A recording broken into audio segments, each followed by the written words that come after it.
তাহের সাহেব যদি আরো পরে নিরাপদে বের হতে পারেন, তাহলে মির্জা ফখরুলরা সেই জন্য অপেক্ষা করলেন না কেন? কোনো নেতাকর্মী না দেখেও তারা যে বেরিয়ে পড়ে গটগট করে হাঁটা শুরু করলেন, সেটা কাদের ভরসায়? এই প্রশ্নগুলোর উত্তর খুঁজছে এক দল আরেক দলকে সন্দেহ করে।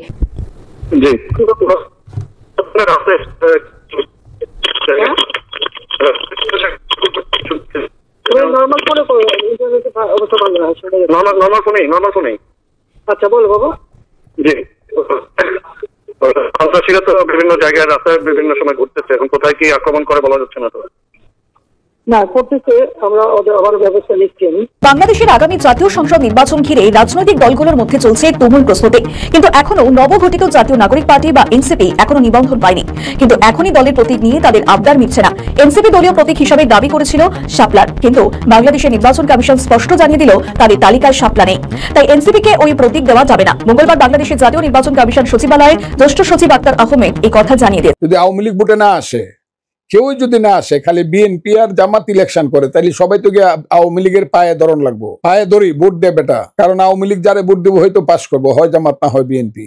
ইলেকশন যদি ভালোভাবে করে, গণতন্ত্রের জন্য, যদি দেশে ইলেকশন গণতন্ত্রের জন্য, তাইলে এখানে একটা নতুন রাজনৈতিক শক্তি আসবে। বাঙালি রেডিক্যাল বাঙালি জাতীয়তাবাদের পক্ষে, মুক্তিযুদ্ধের পক্ষে একটা শক্তি ইলেকশন করবে এখানে। বাংলাদেশের অন্তর্বর্তীকালীন সরকারের দায়িত্ব নেবার পর থেকে ডক্টর ইউনূস বাংলাদেশ আওয়ামী লীগকে গিলে খাওয়ার জন্য সর্বোচ্চ চেষ্টা চালাচ্ছে। সারা দেশব্যাপী নির্যাতন, নিপীড়ন, সাধারণ নেতাকর্মীদেরকে, সমর্থকদেরকে মিথ্যা মামলায় জড়িয়ে কারাগারে প্রেরণ, একাধিক ঘটনা ঘটিয়েছে। স্বাধীনতা পরবর্তী ইতিহাসে কখনোই বাংলাদেশ আওয়ামী লীগকে এভাবে নির্যাতন, নিপীড়ন কোনো সরকার করেনি।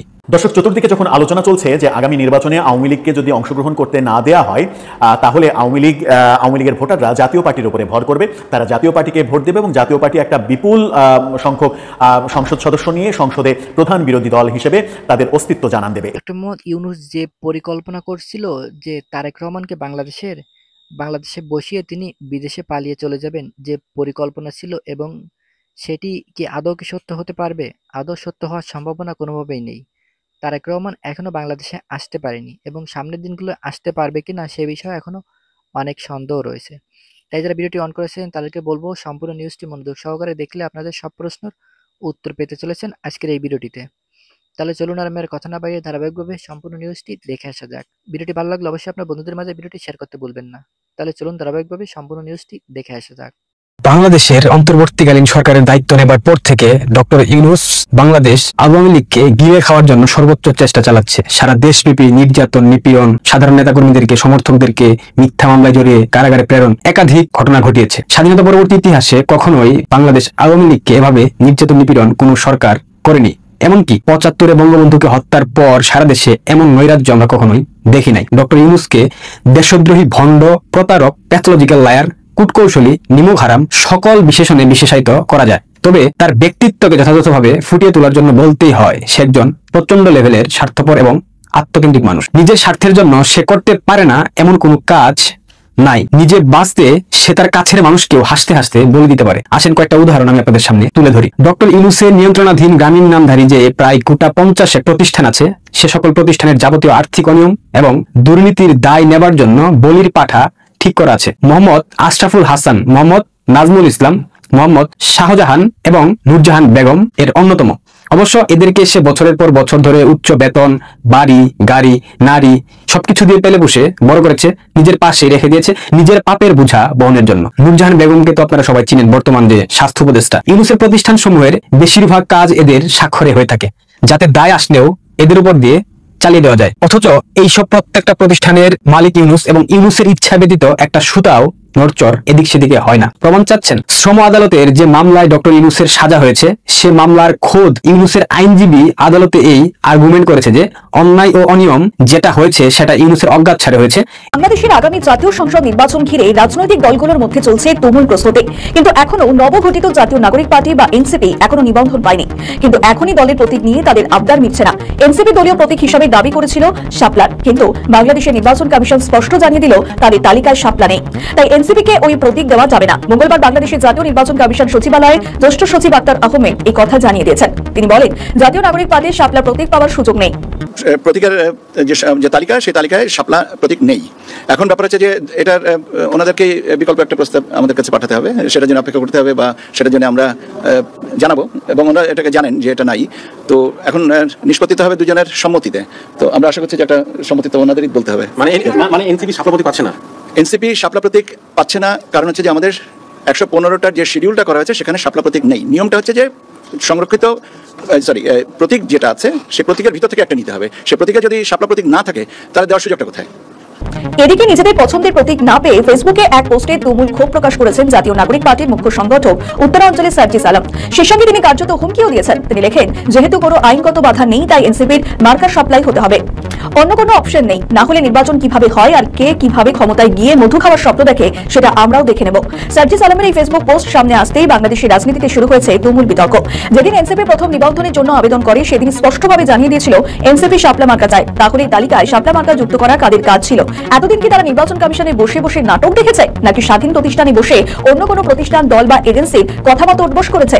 এদিকে এনসিপির মুখ্য সমন্বয়ক নাসিরউদ্দিন পাটোয়ারি মঙ্গলবার দাবি করেছেন আসন্ন নির্বাচনে এনসিপির 150 আসনে জয়ী হওয়ার সম্ভাবনা রয়েছে। আমরা সেগুলো নিয়ে কথা বলতে সব জেলার সমন্বয়কদের ঢাকায় ডেকেছিলাম। আমরা তাদের মাঠে প্রস্তুতি নেওয়ার জন্য কথা বলেছি। এই গণঅভ্যুত্থানের সময় আমরা ইশতেহার দিয়েছিলাম, আমরা বলেছিলাম যে যেহেতু ফেসিবাদী ব্যবস্থার বিলোপ হয় নাই, আমাদের সামনে দীর্ঘ লড়াই রয়েছে। ফলত ওই জায়গা থেকে গত 15 বছরে যে তরুণরা আন্দোলন করেছিল, অনেকে দল সৃষ্টি করেছিল, তারা অনেকেই সম্মত হয়েছেন এনসিপির ব্যানারে যোগ দেওয়ার জন্য। আমরা তাদের সাথে আলোচনা চলমান রেখেছি। এটা আমাদের সিদ্ধান্ত হয়েছে যে আমরা একসাথে একীভূত হয়ে কাজ করব, কিন্তু কী প্রক্রিয়াতে এটা হবে সেই বিষয়ে এখনও কথাবার্তা চলছে। যখন আমরা এটা সম্পূর্ণ করব তখন আমরা আবার আপনাদের সামনে এসে আপনাদের মারফতে আপনাদেরকেও এবং দেশবাসীকে ফাইনাল মেসেজটা জানাবো। বাংলাদেশের রাজনৈতিক মহলের মতে এনসিপি কোনো অবস্থাতেই 150 আসনে জেতার মতো অবস্থায় নেই। এমনকি তারা 8 থেকে 10টি আসনে জিতবে কিনা ঠিক নেই। সে কারণেই পছন্দের প্রতীক নিয়ে সার্জিসদের এখানে হুমকি। অনেকে বলছেন শাপলা প্রতীক না হলে সার্জিস আলম এইভাবে হুমকি দেয় কোন সাহসে? এনসিপির কি সেই ক্ষমতা রয়েছে যে তারা নির্বাচন আটকে দেবে? নিউইয়র্কে বাংলাদেশের প্রধান উপদেষ্টা মোহাম্মদ ইউনূস এবং তার সফর সঙ্গীদের বিরুদ্ধে আওয়ামী লীগের বিক্ষোভকে কেন্দ্র করে উথাল পাথাল পরিস্থিতি হয়েছে বাংলাদেশে। কেন মার্কিন মুলুকি বাংলাদেশের হাই কমিশন, প্রধান উপদেষ্টা সহ 5 রাজনৈতিক নেতা নিরাপত্তা নিয়ে কেন আগাম ব্যবস্থাপনা করতে পারল না সেটা নিয়েও প্রশ্ন উঠছে। বিশেষ করে সরব হয়েছে এনসিপি নেতারা। প্রসঙ্গত, যুক্তরাষ্ট্রের নিউইয়র্কের বিমানবন্দরে জাতীয় নাগরিক পার্টির সদস্য সচিব আক্তার হোসেনকে ডিম ছুড়ে মারার ভিডিও সমাজ মাধ্যমে ভাইরাল হয়েছে। নিউইয়র্কের জন এফ কেনেডি আন্তর্জাতিক বিমানবন্দর 4 নম্বর টার্মিনাল থেকে বের হওয়ার সময় সোমবার বিকেল 5টার দিকে আক্তার হোসেনকে যুবলীগ কর্মী মিজানুর রহমান ডিম ছোড়েন বলে অভিযোগ। ওই ভিডিওতে দেখা যাচ্ছে আক্তার হোসেনের পাশেই হাঁটছিলেন এনসিপির জ্যেষ্ঠ যুগ্ম সদস্য সচিব তাসনিম জারা এবং বিএনপির মহাসচিব মির্জা ফখরুল ইসলাম আলমগীর। তখন একটা নিউজ আসলো, ফরহাদ মজহার, কবি ও চিন্তক, তিনি প্রেস ক্লাবের সামনে একটা প্রোগ্রামে অংশগ্রহণ করেছেন এবং অংশগ্রহণ করে বেশ কিছু কথা বলেছেন। খুব ইন্টারেস্টিং লাগলো। এর আগে আমি ইলিয়াস হোসেন, পিনাকি ভট্টাচার্য, জুলকার নাইন শায়ের এদেরকে নিয়ে বলেছিলাম যে একটা জুলাইয়ের যে আন্দোলনে এদের একটা অনেক বড় ভূমিকা ছিল সোশ্যাল প্ল্যাটফর্মে, ফরহাদ মজহারেরও ছিল, তেমনটাই জানা যায়, শোনা যায়। তো এখন এসে দেখা যাচ্ছে যে তারা ওই দূর দূরান্ত থেকে যা বলতো সেটাই হইতো। এখন দেখা যাচ্ছে যে তারা যেটা বলছে সেটা হচ্ছে না।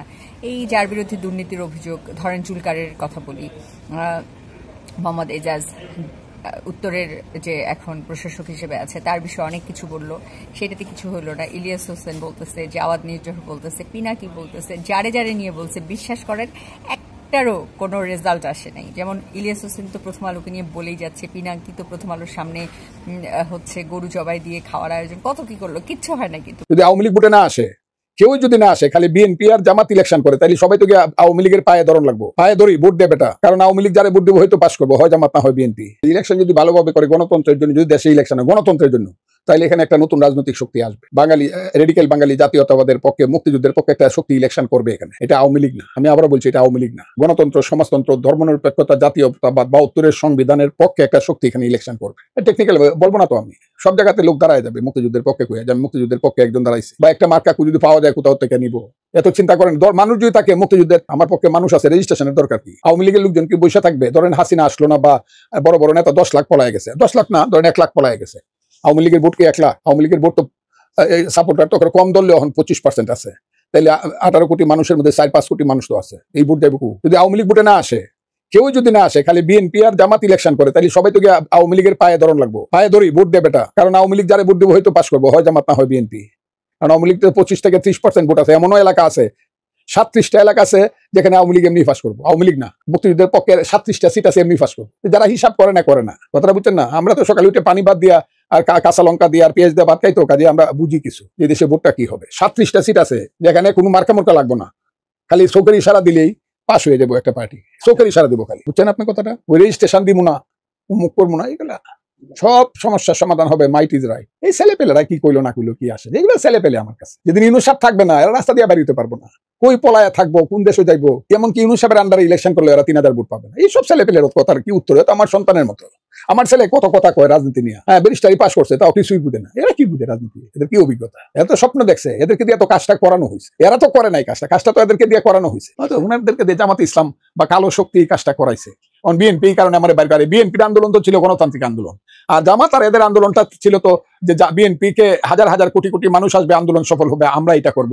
এই কারণে তো দাবি করে আমরা হইলাম এটার মূল। হ্যাঁ, আমরা মাস্টার মাইন্ড। আরে বাবারে মাস্টার রে মাস্টার। মোহাম্মদ ইউনূস যেই হোটেলে থাকছেন তার সামনে তাদেরকে কর্মসূচি পালন করবার অনুমতি দেওয়া হয়। কিন্তু এই যে একজন সরকার প্রধান গেলে এবং তিনি যখন দেশের ভেতরে তার জনপ্রিয়তা থাকে না বা তার যারা প্রতিপক্ষ থাকে তারা যখন বিদেশে গেলে বিভিন্ন ধরনের প্রতিবাদ কর্মসূচি পালন করেন এবং সেটা যখন সীমা ছাড়িয়ে যায় তখন সেটা দেখতে খুব সুখকর মনে হয় না। এবং প্রফেসর মোহাম্মদ ইউনূসের আমাদের অন্তর্বর্তীকালীন সরকার প্রধান বা প্রধান উপদেষ্টার যে আন্তর্জাতিক পরিচয়, যে সম্মান, সেটা যখন রাজনীতির সঙ্গে মিলে মিশে যায় এবং তিনিও যখন মিলিয়ে ফেলেন বা তার সরকারও যখন মিলিয়ে ফেলে এবং সেটার যখন একটা প্রতিক্রিয়া দেশের বাইরে দেখতে পাওয়া যায় এবং যখন গোটা পৃথিবীর দৃষ্টি নিউ ইয়র্কের দিকে জাতিসংঘের